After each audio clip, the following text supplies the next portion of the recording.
Muy buenas noches y bienvenidos a Encuentros con el Más Allá. En este segundo episodio estaremos relatando historias de encuentros con duendes. Esos seres elementales, traviesos y que gustan de hacerle bromas a las personas. Bromas que muchas veces terminan en tragedia. Me gustaría empezar este episodio contándoles a ustedes mi encuentro personal con uno de estos seres. Pero antes de narrarle mi historia, quiero destacar que yo me crié en un hogar ateo. En mi casa no se hablaba de religión, ni de Dios, ni nada que tuviera que ver con lo espiritual.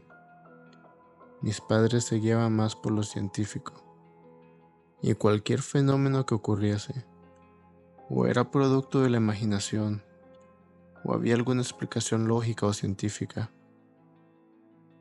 Por lo tanto, yo siendo un niño, me era muy difícil entender las cosas que más de alguna vez presencié, como por ejemplo, alguna sombra oscura moviéndose rápidamente desde el comedor hacia el cuarto de mis tíos, o un hombre en el patio de atrás de la casa, caminando en dirección a la casa de la vecina y atravesando el muro que nos dividía. Así que tuvieron que pasar muchos años y muchos otros eventos paranormales para darme cuenta que todo aquello no era producto de mi imaginación. Y este encuentro con un duende es uno de tantos sucesos que he vivido a lo largo de mi vida. Esto me ocurrió cuando apenas era un niño de tan solo 5 años de edad, cuando vivía con mis padres en la casa de mi abuelo. Aquello me ocurrió en La Lima, un municipio del departamento de Cortés, en Honduras. La casa de mi abuelo era una de las primeras casas de la colonia, por lo que las calles aledañas solían ser transitadas, y en el patio de atrás de la casa, mi abuelo tenía plantado un árbol de marañón. Así le llamamos en Honduras al anacardo. Este árbol era grande, y como estaba plantado a la par del cerco, daba sus frutos también hacia la calle, en donde varias personas que transitaban por ese lugar simplemente se acercaban a tomarlas. Yo, siendo un niño, había convertido aquel lugar en mi área de juegos favoritos, donde volaba mi imaginación mientras esperaba la llegada del ocaso, porque me encantaba ver el atardecer y contemplar los rayos del sol tocando las copas de los árboles. Una de esas tardes, en las que jugaba en ese patio de atrás, pareció escuchar unas pequeñas pisadas sobre las hojas del marañón que se encontraban en el suelo. Y lo primero que se me cruzó por la mente es que tal vez podría tratarse de un charancaco. Así le llamamos en Honduras al basilisco. Este lagarto con cresta en la cabeza y en la espalda, y que además corre sobre el agua. Era muy común verlos por ahí, debido a la fruta de aquel árbol y los insectos que estos atraen. Así que pensando que era uno de estos, tomé una piedra para intentar atrapar uno, ya que me gustaba mucho. Y sí, ya sé que estaba totalmente mal. Sin embargo, cuando somos niños, muchas veces hacemos cosas sin saber que está mal. Aquella no era la primera vez intentando atrapar uno, y nunca llegué a tener la suerte de hacerlo. Así que volteé a ver a todos lados, tratando de localizarlo, pero no lo veía por ninguna parte. lo que me llevó a pensar que podría haberse subido al tronco del árbol. Así que sigilosamente me dirigí para ver la parte trasera del tronco. Al hacerlo, me voy dando cuenta que había un ser pequeñito de espaldas al tronco, con sombrero puntiagudo. Llevaba una camisa roja deteriorada y usaba botitas, y aquello parecía como si se estuviera escondiendo. Al principio pensé que era un muñeco, pues aquello no se movía, y me preguntaba a mí mismo, ¿qué hacía aquel muñeco ahí? ¿Quién lo dejó? O si era algún regalo sorpresa para mí. Eso sí, sentí más curiosidad por aquello que observaba. Luego, cuando me fijé detalladamente en su mano, que era arrugada como de un anciano, su rostro, que aunque lo alcancé solo a ver de lado, se lograba contemplar una apariencia de anciano, con orejas puntiagudas y poco cabello blanco. Ya cuando me acerqué un poco más, el ser se mueve para el otro lado del marañón, como si no quería que lo viera, por lo que al ver aquello moverse, me invadió un temor enorme, que sin pensarlo dos veces, salí corriendo hacia adentro de la casa a contarle a mi tía lo que había visto. Pero de la impresión que tenía, solo le dije que afuera había un señor debajo de aquel árbol de marañón. Y ella, pensando que se trataba de una persona que se había acercado a tomar algún marañón, solo cerró las puertas y me dijo que me quedara adentro. Recuerdo bien que tenía mucho miedo y pasaron semanas que no me acercaba a ese lugar. Sentía miedo de volverlo a ver, o a veces en la noche venía a mi mente la idea de que podría meterse a la casa. Aquella psicosis costó un poco que se me quitara, hasta que le atribuí a que todo aquello era mi imaginación, tal y como decía mi papá y mi mamá. Lo cierto es que aquel temor desapareció por completo, cuando al año siguiente, por causa del huracán Mitch y las inundaciones que éste dejó, las raíces de aquel árbol no resistieron el estar tanto tiempo bajo el agua y tuvieron que talarlo.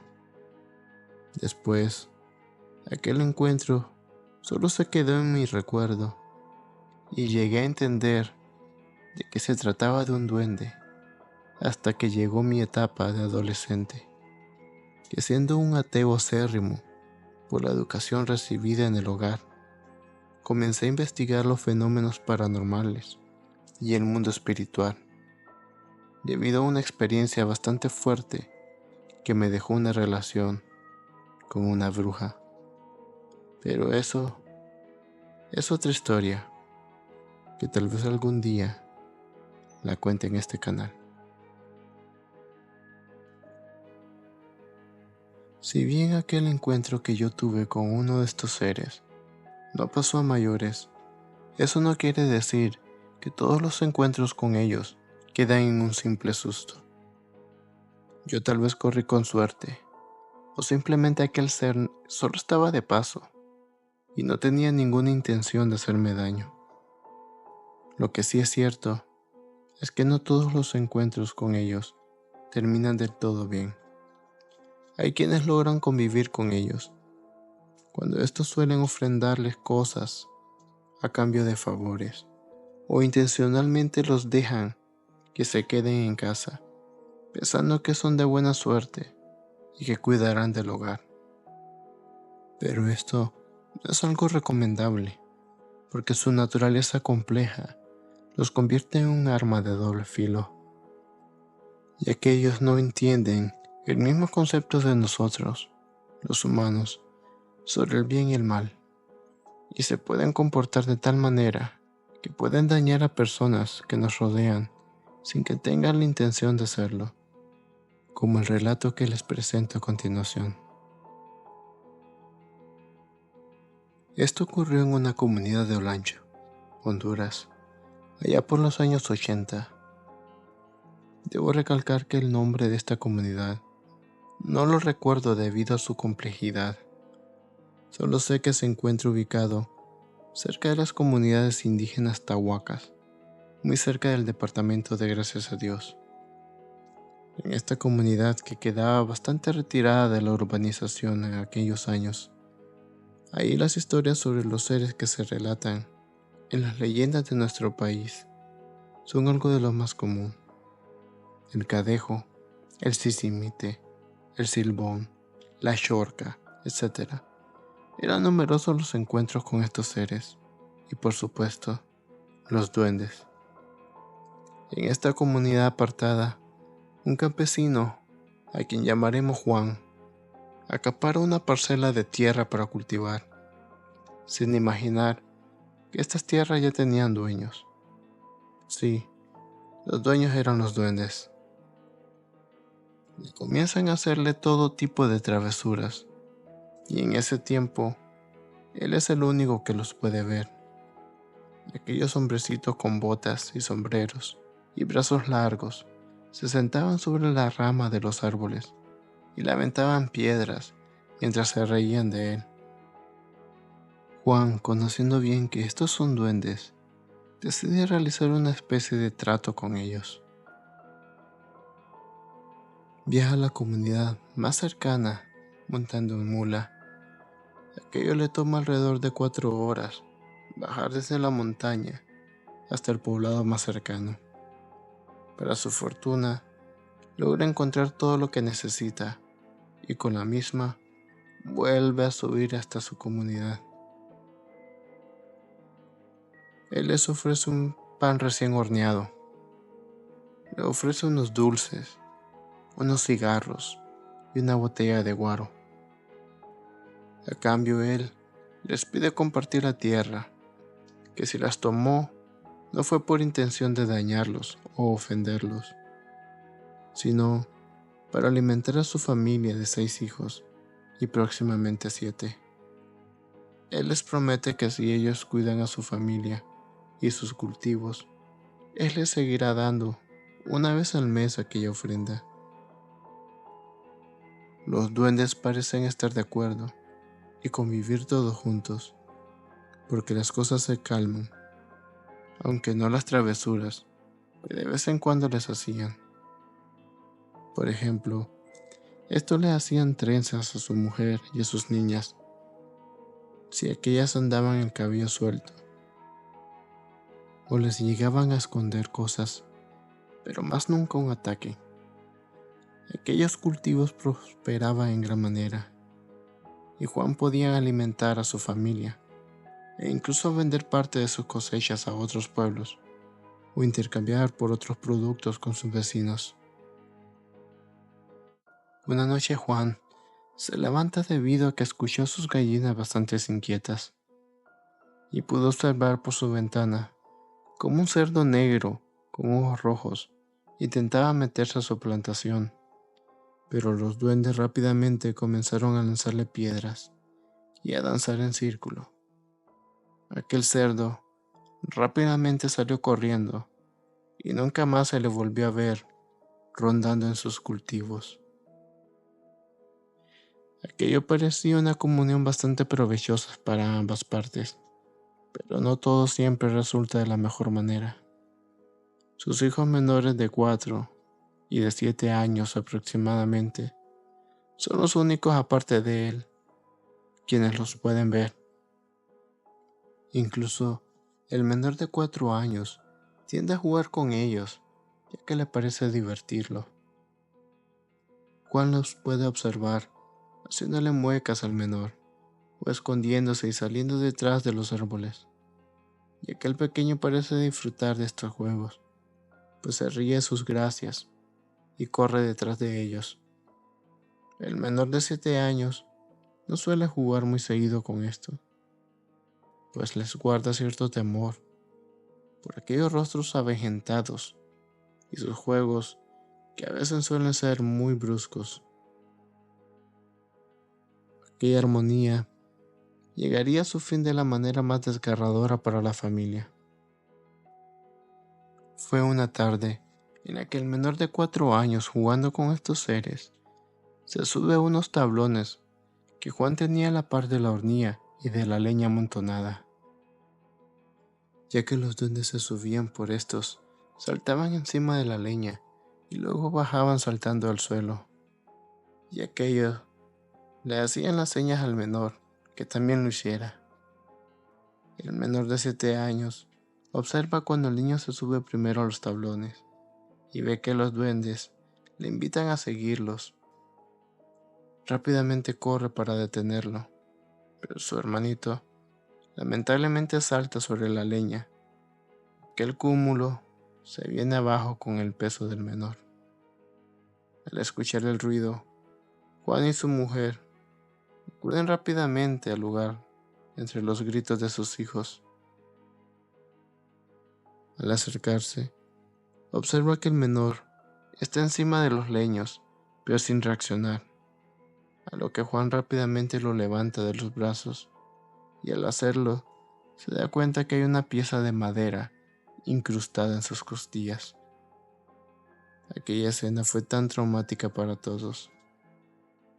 Juan, al ver cómo aquel líquido vital sale de la boca del pequeño y que éste le cuesta respirar, rompe en llanto, sabiendo que ya no hay nada que hacer. Los vecinos, al enterarse de lo ocurrido, llegan a darle fortaleza a la familia. Unos, en solidaridad, le arman un cajón de madera para su sepelio, y otros donan unas mantas blancas para envolver al pequeño. En la noche, los vecinos acompañan a Juan y al resto de la familia en el velorio del pequeño. Algunas de las más ancianas de la comunidad son rezadoras, y el menor de 7 años. Aquellos duendes estaban viendo con curiosidad lo que estaba pasando adentro. Estos salieron corriendo cuando las rezadoras sacaron sus rosarios y comenzaron a recitar aquellos rezos que a más de alguno le ponían la piel de gallina. Aquellos seres comenzaron a hacer ruido afuera de la casa y a lanzar piedras hacia esta, hasta que llega un punto en que no se escucha más nada. Luego de enterrar al menor en el patio trasero de la casa, aquella familia se sumió en un profundo silencio. El menor de 7 años solo observaba a su mamá llorar y no probar bocado alguno, y a Juan, su papá, tratar de calmar el dolor de su mamá. El menor de 7 años, saliendo de la casa en dirección a la tumba de su hermano, observa que aquellos seres estaban parados alrededor. Parecían no entender por qué habían enterrado al niño e intentaban escarbar aquel cúmulo de tierra. Al ver aquello, el menor se arma de valor y los corre como si de gallinas se tratara. Aquellos seres corren tan veloz que es imposible verlos hacia dónde se fueron. Es hasta después que los logra observar riéndose con él arriba de un árbol de mango. Luego de varios días, los vuelve a ver, invitándolo a jugar con ellos.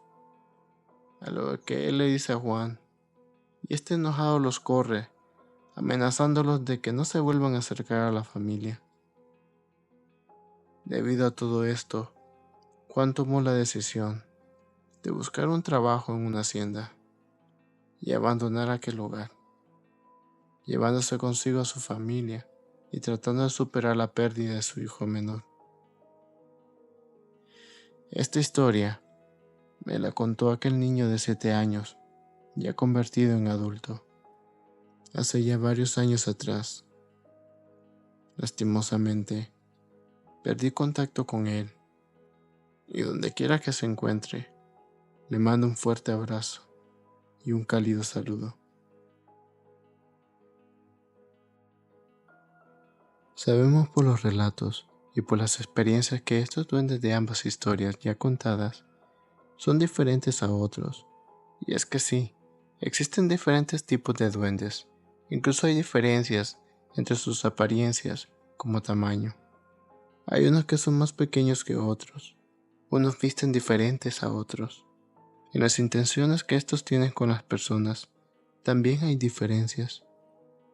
Hay algunos que llegan a convivir con las personas y vivir en tolerancia mutua, pero hay otros que son maldad pura.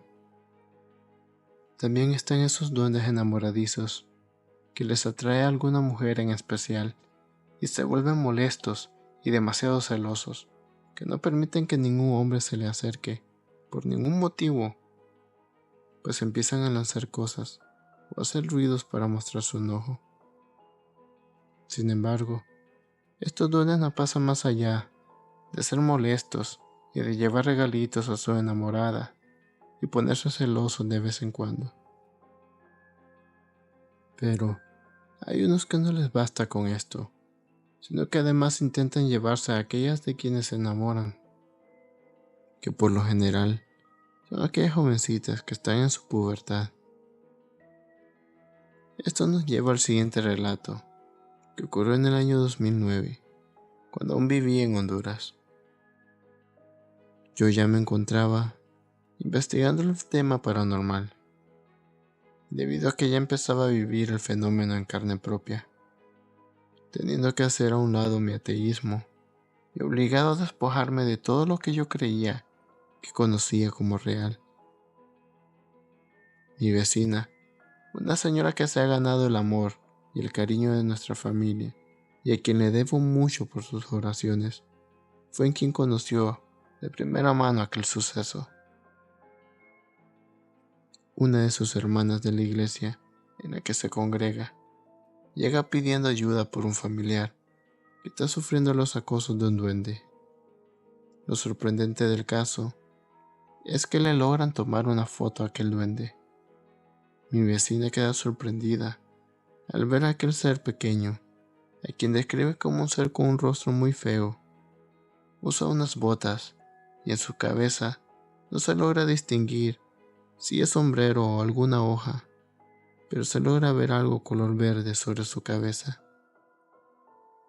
La congregación le tiende su ayuda y van a casa de aquella persona a hacer oración. El lugar es uno de los últimos ex campos bananeros que aún quedaban habitados. La víctima es una menor de aproximadamente 12 años, en la que está viviendo atormentada por aquel duende, quien llega a casa por medio de un caminito pequeñito de entre las matas de banano. No la deja dormir, porque se aparece en su cuarto, le acaricia las piernas mientras se ríe, le avienta flores y le arroja tierra en su plato de comida. La joven está viviendo un calvario y su salud está deteriorada debido a la falta de sueño y el no poder comer bien. Esto es muy común escucharlo en los relatos de nuestras leyendas, que así es como él va preparando a aquella muchachita para llevársela con él. La madre de la menor, preocupada, no haya qué hacer, y cómo alguien podría creerle lo que está viviendo.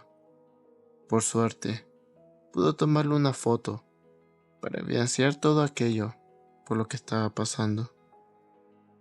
Comenta que logró tomarle la foto porque aquel ser se descuidó por estarle acariciando las piernas a su hija, y al verse descubierto, este monta en cólera y salió corriendo por el caminito pequeño, y desde ahí les lanzaba piedras. Al llegar los hermanos de la iglesia, comenzaron con sus oraciones, y todos escuchaban cómo desde afuera de la casa lanzaban piedras, hasta que llegó un punto en que todo se calmó, y aquel ser nunca más volvió a aparecer. En estas zonas, que en el pasado fueron campos bananeros, hay cientos de historias sobre sucesos paranormales. Era común escuchar que a fulano o a sutano había sido víctima de algún espanto, sobre todo al inicio de sus fundaciones. Y por eso nos vamos a quedar en este lugar, Pero vamos a viajar más en el pasado. Mi familia, por parte materna, vivía en el campo bananero llamado Lupo. Aquí mi abuela cuenta que al llegar embarazada de mi mamá a la nueva casa en Lupo, escuchaba siempre a las 12 de la noche un tropel de caballos corriendo en círculo alrededor de la casa. Todos los vecinos escuchaban aquello, pero nadie se atrevía a salir a ver. Un día se aparece un señor a la puerta de la casa. Fue uno de los constructores de aquellas viviendas y le preguntó a mi abuela si no ocurría nada extraño en la suya. Mi abuela curiosa pregunta como qué, a lo que éste le respondió: pues verá, aquí debajo de su casa encontramos esqueletos de caballos y personas. Estaban como en círculo. A nosotros se nos dio la orden de tapar aquello y construir encima. Y por eso le pregunto. Aquello era la explicación de lo que se escuchaba todas las noches a las 12 en punto. Mi bisabuela llegó una vez de visita para frenar aquello. Mi bisabuela era una señora bastante sabia que conocía muchos secretos. Y ella metió un trapo rojo a remojar en agua bendita. Aquel trapo llevaba una semilla de una planta que en Honduras se le conoce como algaria. También llevaba unos ajos pelados y machacados. Y luego de haberlo metido en aquella agua bendita, a las meras 12 del día en punto, marcó una cruz por fuera en cada una de las 4 esquinas de la casa, rezando el Padre Nuestro. Aquello se detuvo por completo, y aquellas cruces extrañamente quedaron marcadas en las paredes por mucho tiempo. Y ahora que le he dado un remedio de mi bisabuela a usted, por si está pasando sucesos paranormales en su casa, déjeme contarle, y volviendo al tema de los duendes, que en la casa donde vivía mi bisabuela, en la aldea La Primavera, previamente mencionado en el video anterior de la ciguanaba, que si aún no lo has visto, te invito a que lo hagas. En esa casa también había un duende. No se sabe, según cuenta mi mamá, que si aquel duende realmente habitaba en la casa con mi bisabuela, porque ellos, a pesar de ser niños, nunca lo vieron como tal, solo fueron testigos de sus travesuras. O si aquel duende realmente llegaba a la casa de mi bisabuela desde algún otro lugar. Lo curioso es que mi bisabuela sí lo veía, incluso los vecinos lo miraban sentado sobre una roca en el patio de mi bisabuela, siempre al atardecer, y aquel ser se burlaba de quien lo lograse ver. Todos lo describían como un ser bajito, con cara de anciano, orejas puntiagudas y vestido de charro, con botas y sombrero. Mi mamá cuenta que cada vez que aquel duende entraba a la casa y le tiraba las ollas y las cucharones a la abuela, ésta empezaba a gritarle: «Este duende tal por cual, ya anda aquí jodiendo», y empezaba a regañarlo fuerte y a insultarlo, y aquel ser se iba de la casa corriendo hacia el monte. Varias veces presenciaron cómo las ollas de la abuela y aquellos cucharones salían volando por los aires por culpa de este duende. Pero la historia más impactante que he escuchado hasta el momento sobre duendes es la que me contó mi madre, de nuevo, en aquel campo bananero llamado Lupo. Cuando ella era una niña de aproximadamente 6 años de edad, ocurrió un suceso en aquel lugar que conmocionó a la comunidad. Una familia preocupada debido a que era de noche y su hijo no regresaba a casa. Piden ayuda a los vecinos, que se movilizaron a buscarlo por aquellos platanales. Lo logran encontrar, vagando perdido en medio de las plantaciones. El menor está como sumergido en un trance, no habla y solo tararea una canción que no se le entiende, parecen otro idioma. Al menor lo tienen que recluir en un cuarto y amarrarlo, debido a que de repente tiene ataques de pánico, grita y hace por salir corriendo. Pasando los días, mi abuelo se entera de la historia que había detrás del infortunio de aquel menor, de aproximadamente unos 12 años de edad.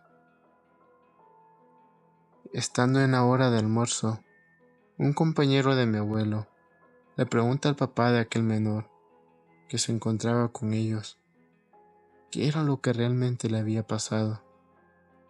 El padre del menor cuenta que después de haberlo encontrado en ese estado, no han podido saber lo que tiene. Todos dicen que es mal de espanto, y el sacerdote que oficiará el fin de semana la misa lo irá a ver a casa y espera que él pueda curarlo. Y así fue. El padre junto a unas monjas llegaron a su casa para intentar ayudar al joven. El sacerdote logra entender aquella canción que tarareaba el joven. Era una lengua antigua, pero el sacerdote dice que no puede decirles lo que él está diciendo y les da unos remedios y unos rezos que debe recitar. Pasaron varias semanas hasta que el sacerdote logra hacer hablar a aquel joven. Pero lo sorprendente es que éste habla cantando, y así cantando cuenta lo que le sucedió. Dijo que había salido de la escuela con sus compañeros y habían ido a buscar leña. Luego todos acordaron pasar a nadar un rato al quinel. Los quineles en Honduras son unos canales o zanjas usados para el drenaje de agua. Ellos estuvieron un buen rato nadando hasta que empezó a ser tarde, y al salir del agua y buscar su ropa, no vio a sus amigos ni su ropa por ningún lado. Pero enfrente le salió desde una mata de banano un hombrecito vestido de charro y burlándose de él. Sintiendo un enorme miedo, se lanzó de nuevo al quinel, y ya estando adentro en el quinel, no lograba ver a aquel hombrecito, por lo que se animó a salir de nuevo, y estando afuera del quinel, aquel se le volvía a aparecer como si estuviera jugando. Y cuando éste se volvía a tirar al quinel, el hombrecito se reía. Así estuvo un buen rato, hasta que vio que se estaba oscureciendo, y si no llegaba a casa temprano, lo más seguro es que lo iban a castigar. Así que decide que es mejor salir deprisa, tomar su leña y dirigirse a casa. Aquel hombrecito que él relata lo siguió, iba burlándose de él hasta cierta parte del camino, que es cuando observa que enfrente de él hay una sombra negra alta, con rostro de caballo y bolas de fuego en lugar de ojos. Voltea atrás y ya no mira a aquel duende. Decide seguir avanzando, aún teniendo enfrente a aquel espeluznante ser, cuando de repente ya no recuerda nada. Lo más curioso de esto es que sus amigos ya habían relatado antes lo sucedido. Ellos contaron que nunca lo dejaron solo y solo lo miraban saltar y salir del quinel, por más que le gritaron que ya era tarde y debían irse. Este no hizo caso y siguió repitiendo lo mismo, de saltar hacia el quinel y luego salir de este. Mas ellos nunca miraron nada. Ellos no vieron al duende. Su ropa había quedado ahí a la orilla del quinel. Pero al irse haciendo tarde y preocupados por que los fueran a castigar, decidieron dejarlo ahí. Así que pareciera que aquel desafortunado pequeño estaba atrapado en otra realidad, y luego de que el sacerdote terminaba de hablar con él, aquel pequeño volvía a entrar en el mismo trance. La familia se mudó de aquel lugar, llevándose al menor y con ello el resto de la historia. No se sabe si lograron curarlo, si pudo continuar con su vida. Lo único que quedó atrás fue esa casa que quedó maldita, porque nadie más pudo vivir en ella, debido a los fenómenos paranormales que ahí sucedían. Si has llegado hasta aquí, te doy las gracias por acompañarme hasta el final. Y si estas historias te han gustado, no se te olvide darle me gusta, suscribirte si aún no lo has hecho y activar la campanita de notificaciones, ya que continuaré compartiendo más historias todos los viernes. Y si tú quieres compartir la tuya, abajo estará el correo donde podrás enviármela y con gusto la contaré por ti aquí en el canal. Esto ha sido todo por hoy. Te deseo buenas noches y Dios te bendiga a ti y a toda tu familia. Recuerda, la fe y la luz siempre será tu mayor escudo contra todo mal. Y ahora sí, te espero en un nuevo episodio de Encuentros con el Más Allá.